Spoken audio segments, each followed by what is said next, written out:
dia a todos, bom dia a todas, bom dia para você que nos assiste pela Pop TV em Sobradinho e Porto Alegre. Sejam todos muito bem-vindos e bem-vindas a mais um ICL Mercado Investimentos. Hoje, segunda-feira, segundamos por aqui em uma semana mais curta, mas não por isso pouco importante, porque tem atualização da tarifa dos Estados Unidos, tem atualização do tarifaço e da nossa novela Tarifa Fatal. Hoje a gente vai contar para vocês todo o imbróglio do Banco Master, que vai desde ali conexões políticas, tem toda a questão envolvendo balanço, emissão de crédito. A gente vai falar de tudo isso, tentar explicar tintim por tintim dessa bagunça para vocês. O que está acontecendo com o Banco Master e por que deu toda essa repercussão que deu. E a gente vai também falar do Armínio Fraga, que falou Boston em Boston, né? Então, vamos ter que comentar isso porque foi ruim demais. Antes de tudo isso, gente, antes da agenda, inclusive, eu vou mostrar para vocês as nossas canequinhas. E aí vou lembrar vocês do nosso desafio aqui. Se a gente conseguir 534, o número é quebrado porque eu multipliquei por 3 aí, 534 inscrições no nosso link que está na lanterninha aqui, ó, iclmercado.com.br ou no QR Code que está aqui, dessa vez eu acertei, hein? No QR Code que está aqui, a gente vai sortear uma dessas 3 canecas. Então vamos lá, temos a Selic não é cobra coral, será que está focando aí, gente? Vamos lá, Selic não é cobra coral, essa é a primeira opção. Vamos pegar outra aqui, que é, conhece a quem diria, então tem essa opção também. E o é meio cartomante, porque mercado, economista, né? Todo mundo meio cartomante. Então aqui é meio cartomante, com uma bolinha de cristal aqui, com uma bolsa no meio. Temos essas 3 opções e a gente vai abrir uma enquete para vocês agora, aí no chat, para vocês votarem porque aqui é democrático, entendeu? A gente não vai decidir qual que a gente vai sortear para vocês. A gente vai deixar para vocês decidirem o que vocês querem. Então a gente vai abrir uma enquete a partir de agora no chat para vocês contarem pra gente qual das 3 canequinhas vocês querem que a gente sorteie. E se passar dos 534, pode ser que tenha novidade. Se passar bastante, assim, se a gente... Olha lá, agora dá pra ver, hein? Selic não é cobra coral, uma delas. Conhece a Candy, aí tá com zoom bem melhor, né? Conhece a Candy, a segunda opção. E a terceira é meio cartomante, aí agora dá pra ver os detalhes da imagem. Então... já sabe, vota aí na enquete, a gente já abriu aqui no chat, aproveita para deixar o seu bom dia, né, contar aí de onde vocês estão falando e as dúvidas também, porque o Diego já está pescando lá na redação tudo isso. Então, no final do programa a gente conta quem foi o vencedor para vocês e já conta se a gente atinge os 534 no iclmercado.com.br. Vamos sortear aí uma dessas canecas que vocês viram aqui, que a gente fez com muito carinho com as frases que a gente normalmente usa aqui, né? Então, tem tudo a ver com o nosso programa e com quem assiste aqui, então foi aí feito com muito carinho mesmo. Agora, vamos para a agenda, vamos começar o dia como se deve, bora abrir essa agenda para ver o que teve de novidade, o que aconteceu, o que não aconteceu no dia de hoje. Vamos lá, antes da abertura, balanço da Goldman Sachs, então começa a temporada de balanços corporativos nos Estados Unidos. Vamos ter aí vários balanços sendo divulgados e, como sempre, o início é pelos balanços de empresas ligadas ao setor financeiro. Então, hoje a gente já teve aí, antes da abertura, balanço do Goldman Sachs sendo conhecido. Tem também relatório Focus, esse velho conhecido nosso, mas que hoje vai ficar para amanhã aqui no programa, porque a gente tem muito assunto para falar e assuntos que vão ser densos, assuntos que devem tomar bastante tempo. Então amanhã a gente conta para vocês se o mercado foi ou não foi no show do Gilberto Gil, se ele tá ou não tá de bom humor. Isso a gente conta para vocês amanhã. 13 horas nos Estados Unidos. O presidente do Fed, Richmond, o Tom Barkin, vai discursar na Câmara do Comércio lá nos Estados Unidos 1 hora, então, mas vai mexer com a bolsa se ele falar alguma coisa na parte da tarde. E às 2 horas a gente tem o Christopher Waller discursando num evento promovido pela Sociedade de Analistas Financeiros, o CFA. Né? O CFA é uma certificação, inclusive, uma sociedade aí que tem vários níveis e pessoas que trabalham no mercado financeiro de forma global acabam tendo aí essa certificação. Então ele vai falar no evento promovido pelo CFA hoje em São Luís. Então vamos seguir aí porque tem mais coisa na nossa agenda, Mas aqui uma agenda na parte da tarde que está mais focada mesmo nesses dirigentes e presidentes do Fed, do Banco Central dos Estados Unidos. Mas vamos passar para a próxima página, porque também tem um velho conhecido nosso aí na segunda parte da agenda, que é a balança comercial semanal, que também tem ali, né, a divulgação periódica. Tem também Rafael Bostic, lá do Fed de Atlanta, discursando um evento promovido pela Universidade de Emory. E a gente tem aqui o Brasil, né, finalmente na agenda, depois de todos esses dirigentes e presidentes do Banco Central dos Estados Unidos. Temos aí o Diogo Ghiling, que é diretor de política monetária aqui, o Newton Dade, de política monetária também, de política econômica, o Ghiling, desculpa, o Newton Dade de política monetária. E temos também aí Renato Dia Gomes, da Organização do Sistema Financeiro e de Resolução.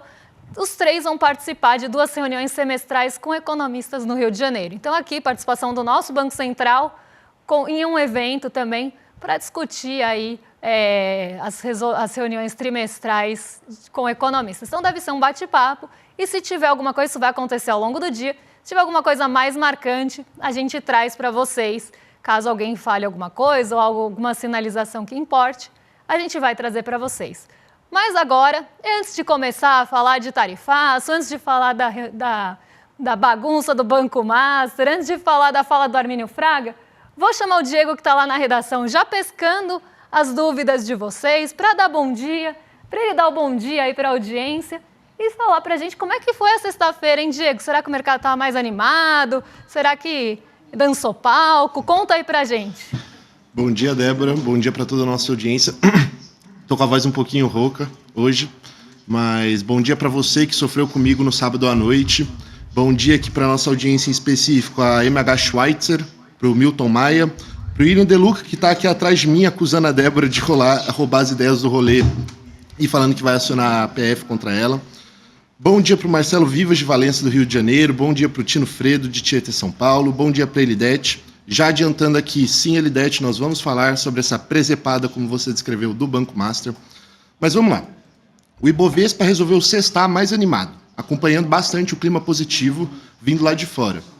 As gigantes das commodities, tipo Petrobras e Vale, tiveram realce, o que ajudou o índice a fechar a semana no azul, mesmo em meio à montanha-russa desses últimos dias. O mercado, que operava bastante tensionado, respirou e a nossa bolsa pegou carona nesse alívio gringo. A Nasdaq subiu 7,3% e liderou os ganhos entre os índices de Nova York.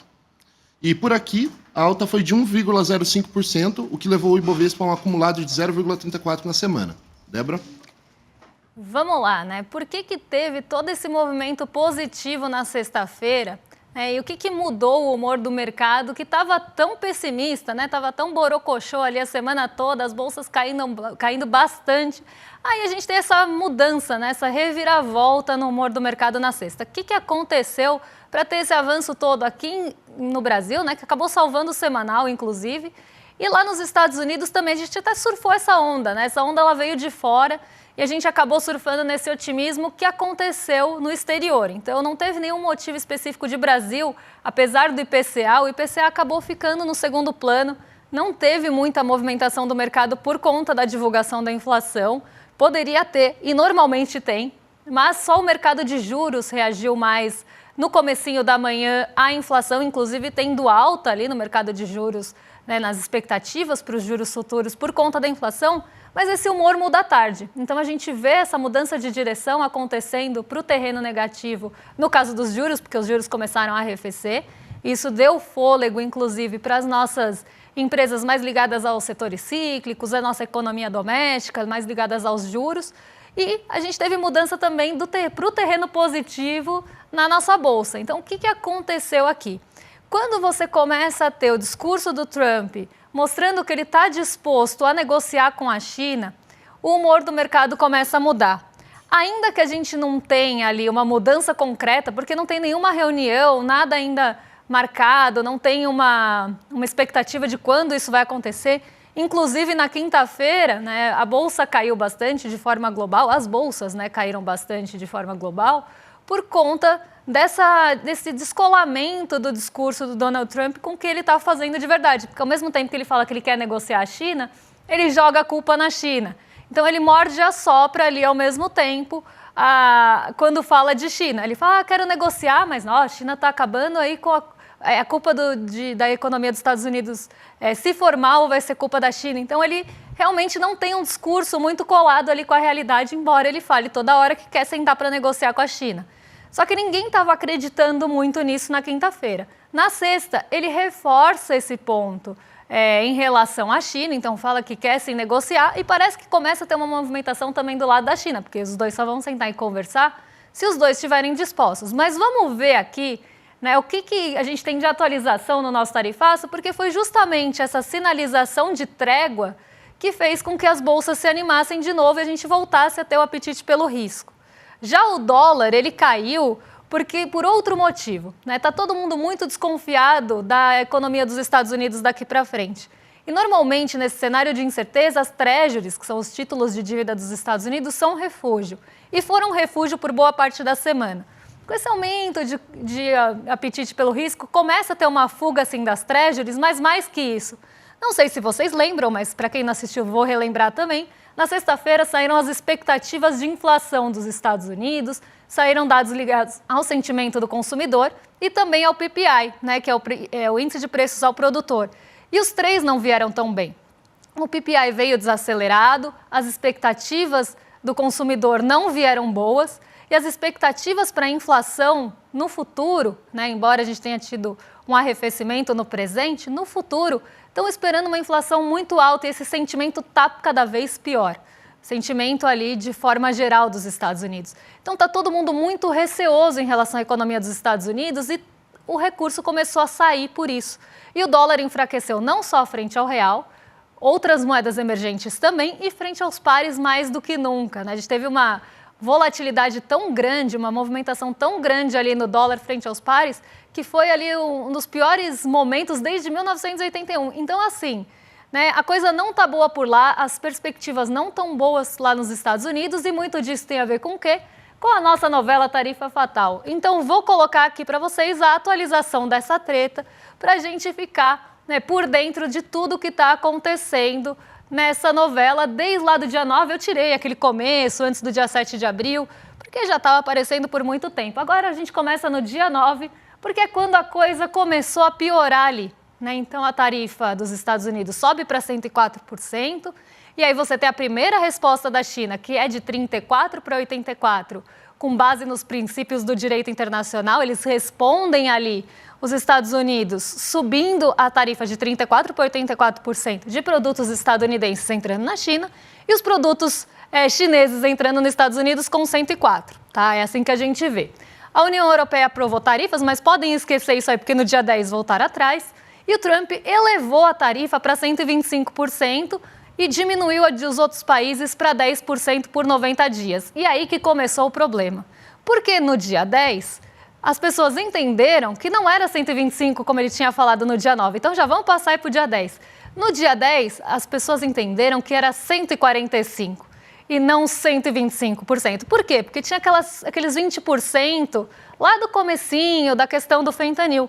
E isso não estava incluído no 125, era 125 mais aqueles 20. E ele tinha acabado de falar que não ia passar de 125.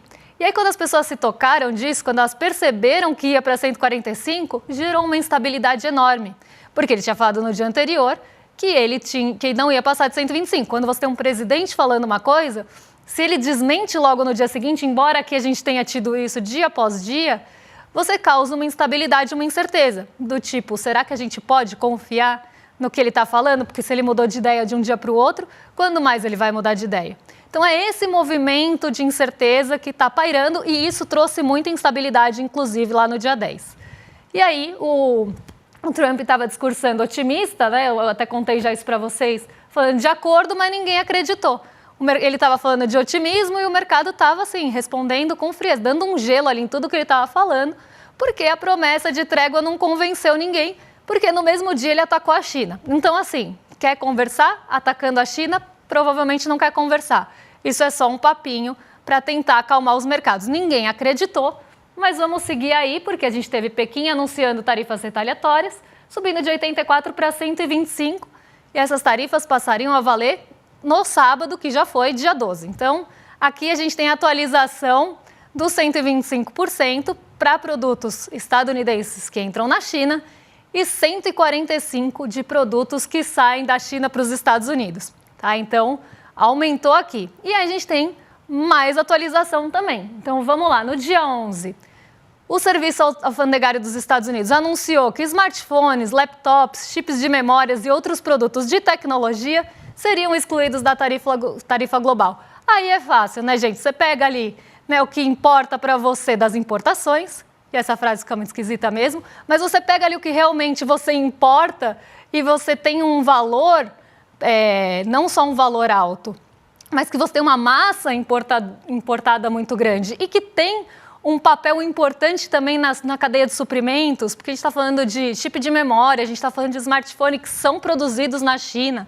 Então, são produtos que têm ali uma importância também da questão da tecnologia sendo excluídos. Né? Então, agora a gente exclui parte desses produtos e taxa o resto.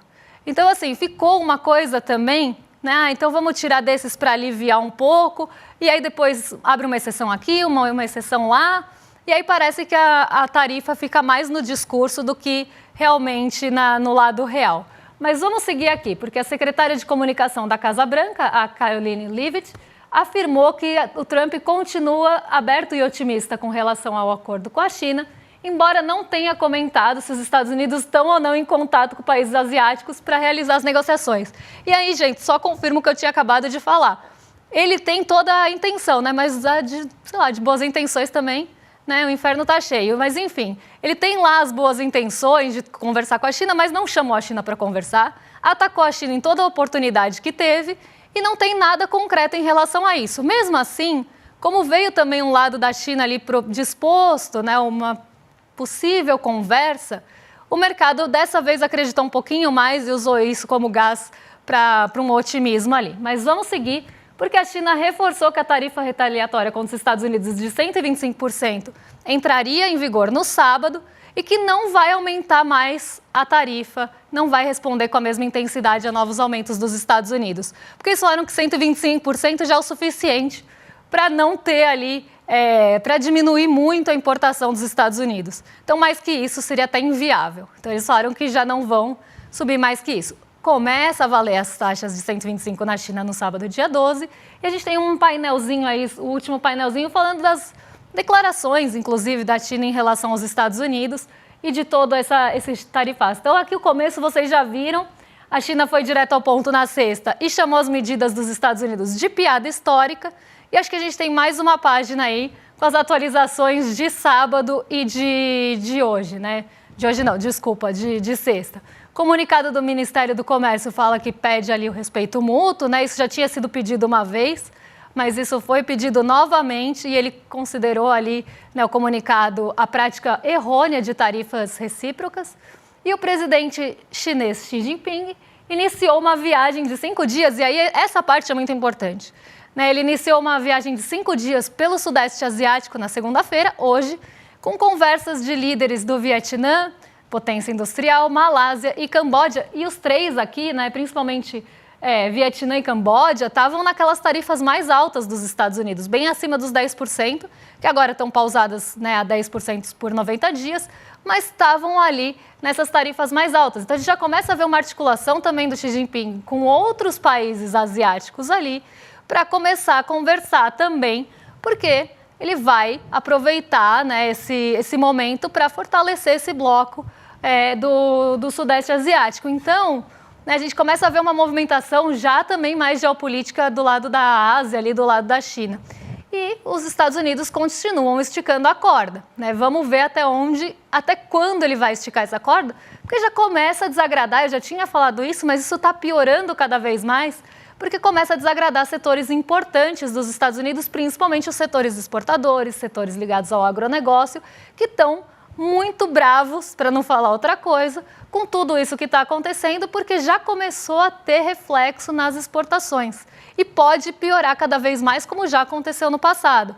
Então, aqui a gente tem, né, essas atualizações de toda essa novela, porque cada dia é um episódio mesmo, mas as atualizações mostrando que pode sim ter uma conversa, isso seria muito bem recebido, porque ninguém quer uma guerra comercial, porque numa guerra comercial todo mundo vai sair perdendo, mas a gente começa a ver as articulações também entre os países para contornar toda essa situação. E aí, os Estados Unidos vão ficar com a estagflação, possivelmente, com vários setores desagradados, e isso vai pesar muito ali para o lado do Donald Trump, e até por isso ele está aí indo e voltando, né? Então ele não está conseguindo sustentar por muito tempo, até porque as bolsas lá derreteram por conta disso. Mas, Diego, vem cá, eu vou perguntar para você aqui se você aceita fofoca, porque essa treta do Master, né, tem todo ali um desdobramento, envolve uma série de coisas ali. Envolve política, envolve balanço, envolve emissão de renda fixa. E aí, queria perguntar para você, aceita a fofoca? Aqui, ó, eu tô segurando a minha jarrinha de café, é imaginária. Débora, já adianto que eu aceito, mas antes de te passar a palavra, eu vou pedir explicar tudo do começo, porque eu não vou mentir, eu tô meio por fora dessa fofoca. Além disso, a Elidete, que estava bastante empolgada para esse assunto, colocou uma dúvida que eu achei bastante pertinente de trazer aqui antes de passar a palavra. Ela queria saber, há o risco do BRB quebrar lá na frente se essa compra do Banco Master acabar se efetivando de fato? Débora? Se tiver à venda, né, tem grandes chances sim. E aí quem tem investimento em renda fixa do Banco Master começa a ficar preocupado também. E aí eu vou explicar por quê, né? Eu tenho poucos minutos, mas eu vou tentar explicar aqui, porque essa história é muito longa. E se eu não conseguir terminar hoje, gente, eu vou fazer tipo novela também, eu vou jogar uma parte para amanhã. Mas vamos lá, o Banco Master, né, ele é conhecido por ser um banco bem agressivo na captação. O que é a captação? São os instrumentos que o banco vai utilizar para captar dinheiro mesmo. Então, você tem seu dinheiro. Você pode emprestar para uma série de bancos. Você pode emprestar para o bancão laranja, você pode emprestar para o bancão que é vermelho, você pode emprestar para o bancão amarelinho. Tem esses bancos que normalmente eles recebem essa maior parte da captação porque as pessoas têm folha de pagamento neles, porque já entra, né, tem uma fluidez do recurso já para lá. E eles são bancos muito sólidos. Então, eles têm mais facilidade de captar dinheiro. O que acontece com os bancos menores, com os bancos médios, com os bancos pequenos? O Master é considerado um banco médio aqui, tá? Então, o que acontece? Um banco médio, como é que ele vai captar dinheiro? Ele começa a ter medidas agressivas. E o Master tomou uma dessas medidas agressivas, que foi captar com uma dívida alta. Então, o que ele fez? Ele chegava para as pessoas e falava, você tem o seu dinheiro lá no bancão? Você traz para cá, porque lá você ganha 100% do CDI no máximo, afinal, bancos grandes não vão aumentar o custo da sua dívida se eles já têm facilidade de captação. Então, você ganha 100% do CDI lá, 100% do CDI acompanha a taxa de juros, tá? Então, vamos lá. Você ganha 100% lá, traz para cá, né? Coloca aqui, empresta para o Banco Master, que eu vou te pagar aí 160% do CDI. Ele vai pagar 60% a mais aí em relação à Selic, em relação ao CDI, mas os dois acompanham, né? Um acompanha o outro, do que paga o outro banco. E aí ele começou a ter uma captação, essas estratégias agressivas de captação. Só que tem um problema aqui. CDB vence, gente. CDB vence, o banco precisa devolver esse dinheiro para a pessoa. Esse é o primeiro ponto. O segundo ponto é que a taxa Selic subiu bastante nesses últimos tempos. A gente teve uma alta de Selic. E o custo da dívida, 160% do CDI, quando o CDI está 11, é uma coisa. Quando ele sobe para 14, é outra. Quando sobe, se tem expectativa de subir para 15, é outra. Então, você está pagando 160% de uma taxa que está aumentando. Então, sua dívida está aumentando junto.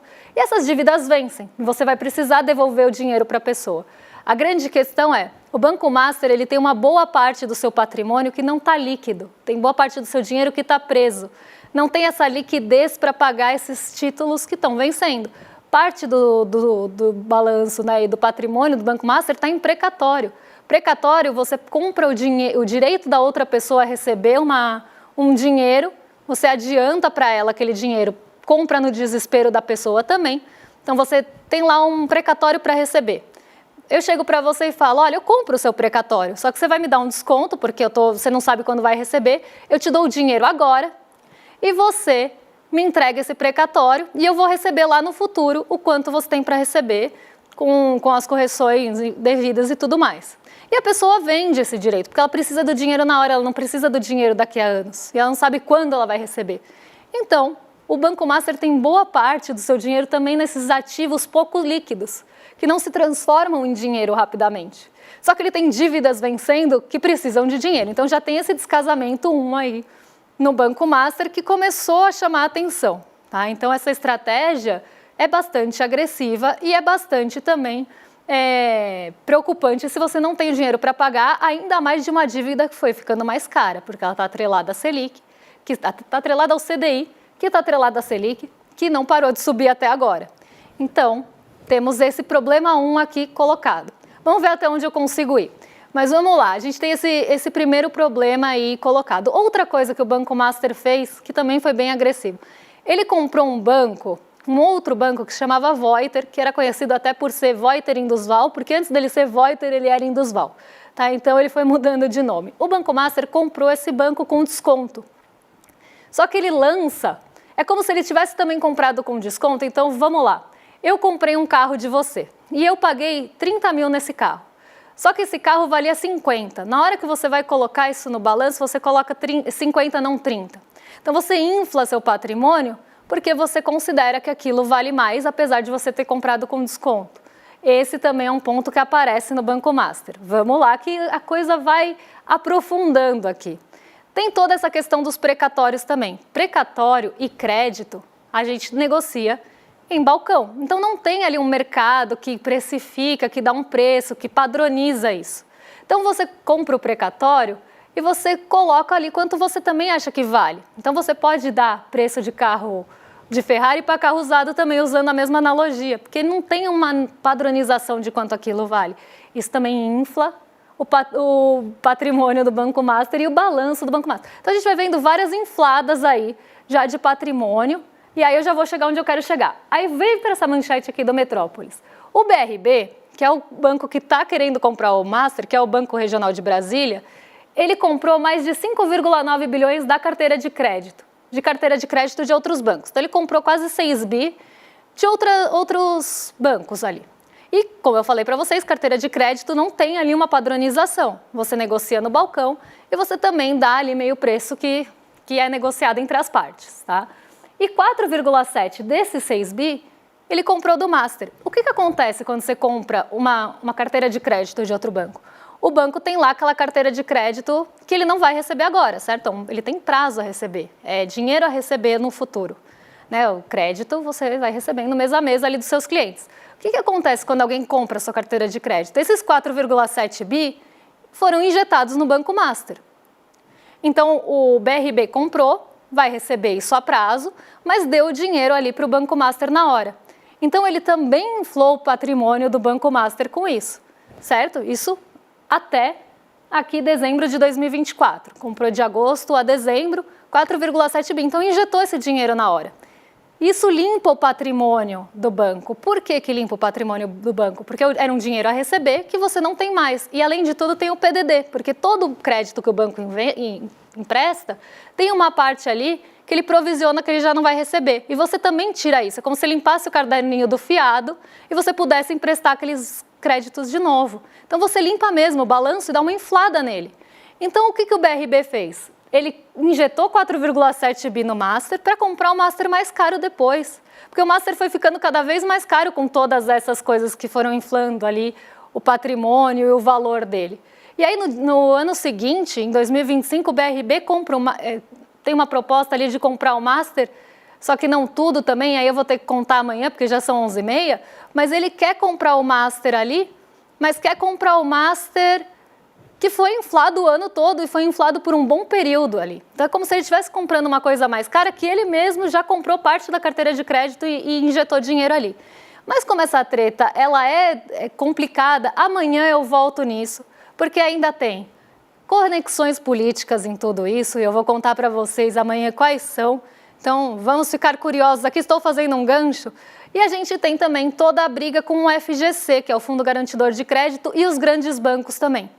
Então, eu vou explicar tudo isso e por que tentaram fazer de uma forma para o Ministério Público não investigar, mas o Ministério Público tá investigando. Então, amanhã eu conto o que eles tentaram fazer. Já estou assumindo a dívida aqui com vocês, hein? Não é 160% do CDI. Vou contar para vocês o que aconteceu em relação às conexões políticas, ao Ministério Público que eles tentaram driblar e não conseguiram, e ao resto que tem aí desse embrolho patrimonial. Amanhã eu termino essa saga.